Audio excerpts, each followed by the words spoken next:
কংগ্ৰেছৰ 5 শীৰ্ষ নেতাক তলব কৰিছে কংগ্ৰেছ হাইকমাণ্ডে। দিল্লীতে আছে এপিচিচিৰ নৱনিযুক্ত সভাপতি গৌৰৱ গগৈ।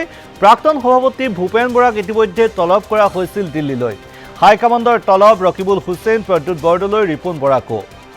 গৌৰৱৰ নেতৃত্বত অসমত কংগ্ৰেছক শক্তিশালী কৰাৰ বাবে দিব নিৰ্দেশ।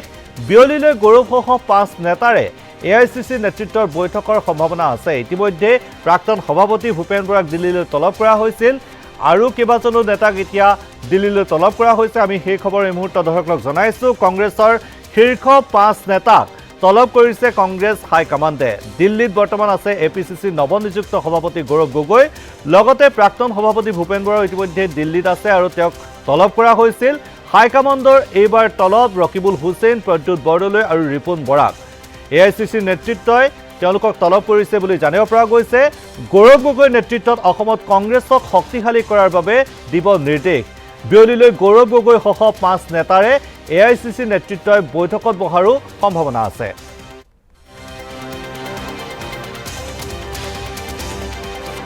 গৌৰৱৰ নেতৃত্বত অসমত কংগ্ৰেছক শক্তিশালী কৰাৰ বাবে দিব নিৰ্দেশ।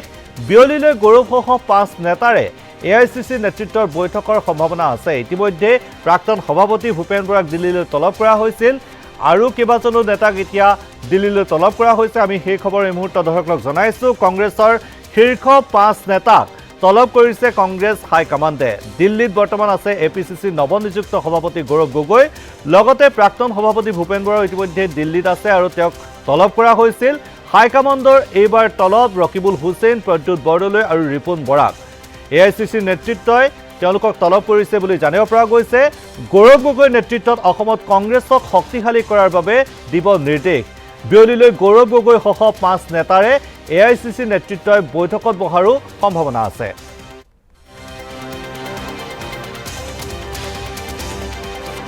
গৌৰৱৰ নেতৃত্বত অসমত কংগ্ৰেছক শক্তিশালী কৰাৰ বাবে দিব নিৰ্দেশ। বিয়লিলৈ গৌৰৱসহ 5 নেতাৰে এআইচিচি নেতৃত্বৰ বৈঠকৰ সম্ভাৱনা আছে। ইতিমধ্যে প্ৰাক্তন সভাপতি ভূপেন বৰাক দিল্লীলৈ তলব কৰা হৈছিল আৰু কেইবাজনো নেতাক এতিয়া দিল্লীলৈ তলব কৰা হৈছে। আমি সেই খবৰ এই মুহূৰ্তত দৰ্শকক জনাইছোঁ। কংগ্ৰেছৰ শীৰ্ষ 5 নেতাক তলব কৰিছে কংগ্ৰেছ হাইকমাণ্ডে। দিল্লীত বৰ্তমান আছে এপিচিচিৰ নৱনিযুক্ত সভাপতি গৌৰৱ গগৈ। লগতে প্ৰাক্তন সভাপতি ভূপেন বৰাও ইতিমধ্যে দিল্লীত আছে আৰু তেওঁক তলব কৰা হৈছিল। হাইকমাণ্ডৰ এইবাৰ তলব ৰকিবুল হুছেইন, প্ৰদ্যুৎ বৰদলৈ আৰু ৰিপুণ বৰাক। এআইচিচিৰ নেতৃত্বই তেওঁলোকক তলব কৰিছে বুলি জানিব পৰা গৈছে। গৌৰৱ গগৈৰ নেতৃত্বত অসমত কংগ্ৰেছক শক্তিশালী কৰাৰ বাবে দিব নিৰ্দেশ।